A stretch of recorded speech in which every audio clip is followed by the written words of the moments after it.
这时，那个翻译也莫名其妙，那个陪我去的宪兵就问我：“你怎么会认识我们的高级长官？”我说：“我根本不认识。”于是就上了车。在车中，那个翻译和宪兵两人用日本话说了好久，我不懂他们说的是什么。最后，那个翻译重提$1000的事情。我说：“$1000我付不出，何况打电话来的人与你们无关。”那宪兵马上面色一变，说：“绝不能赖掉这笔钱，否则我们还会来逮捕你的。”我想这是很有可能的，不给钱，麻烦的是会接二连三的赤节横生，但那是$1000，不是一笔小数。我说：“你们每月1号来拿$100，我分10次付清。”他们两人怕我有什么背景，对我也无可奈何，只好答应了我的要求。不一会儿，我已安然返抵家中。我想，何以这件事开始时这样严重，后来这般轻松，真是想来想去想不出。当天也无心继续诊病，就叫姓张的学生代诊。诊务完毕，姓张的学生走上2楼我的卧室来告诉我：“老师，你被日本宪兵逮捕，我想这件事一定很大，没有声张，恐怕吓坏了师母和老太太。”我同3楼一个房客商量，这个房客姓谭，是广东人，经常有日本人来看他，所以我就把今天的事告诉他。姓谭的就提起电话来，打给一个日本人，因此你才能安然无事的回来。我说，当时却有一个电话，但我想姓谭的未必有这么大的力量。后来我一想，姓谭的一向饱食终日，无所事事，来来往往不过3、5个日本人。在日军出战租界的时候，警察当局发给各户一张通告，凡是有藏械的人都要填1张纸，而姓谭的曾经填过3张纸，原来他有3支枪。后来这枪缴回了没有，我们也不得而知，所以他的身份成为一个谜。直到战事将近结束，我们才知道他是日本黑龙会驻苏浙皖3省的首长。黑龙会等于战争中的一个党部，带有黑社会性质，系统很广，所以他的发言很有力量。这个人沉默寡言，斯文有礼，任何人看不出他是何等人物。胜利之后，他迁出我家，不知所终。介绍他到我家来租屋的是新兴百货公司董事姓林的，我随随便便地接受下来，议定房租200元。后来因为币值狂跌，200元还不够买1包香烟，所以我也不收他的房租。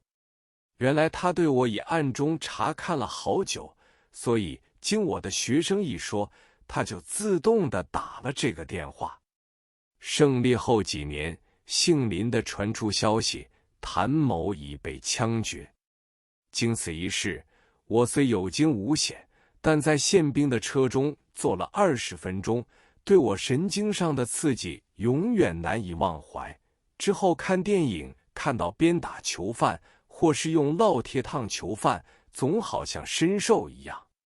后来我在家不诊病，静我休养，并且支召我的学生，以后切勿再提起此事，连我的妻子老母都不告诉他们。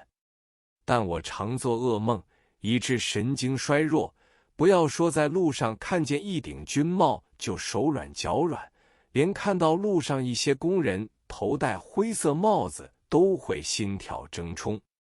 4月1日，那个翻译又陪同宪兵来了，这时我才知道翻译姓刘，宪兵叫松下什么的，来意是要收取$100。虽然我可以赖掉这笔钱，但是心里实在害怕，不如付了，也就踏实了。那世界储备票购买美钞昂贵异常，是由红线袋装满1大包储备票拿去的。我觉得愤激，又觉得肉痛，只是为求息事宁人，也就勉强付了。又过了1个月，这2人又来收取每钞100元。这个无耻的刘翻译，等着我中午休息的时候，硬要我请一次客。他说，这位日本先生曾在湖南打过仗，喜欢吃湖南菜。我说，我不知道湖南菜馆在哪里。我的意思是陪日本人去吃饭，被人见了不大方便。刘翻译说，我们大家做个朋友，你有什么冤家或是仇人，我们可以为你报复，或是拿到什么把柄，还可以为你出一口气。我听到这话，勃然大怒。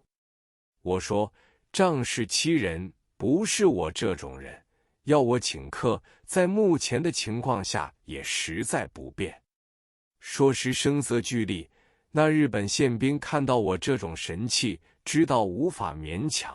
日本人有一种脾气，见软欺，见硬怕，此时反而和我含笑相向。我这时细细盯着他，深深地记住了他的面目，他反而做了一个90度的鞠躬而去。日本军人抓捕抗日志士第3个月的月初，我买不到美钞，只能预备好大批储备票，但是他们却不来收。过了1天，储备票又跌了下去，我又补充了一些，如是者一连补充了4次，他们竟然不来拿取。我觉得这笔阎王债倒有些麻烦。正在思索，一个头上戴着白花的妇人到我诊所来，一望即知是一个新寡。他拿着一张刘翻译的照片，说是刘某已被日军枪毙，临死时支照他每月来拿100美元。我就把这事经过略略说了一下。我问，为什么那个日本宪兵不来呢？他说，那位日本宪兵也被控告剥夺了宪兵原职，改为作战大兵，开赴前方。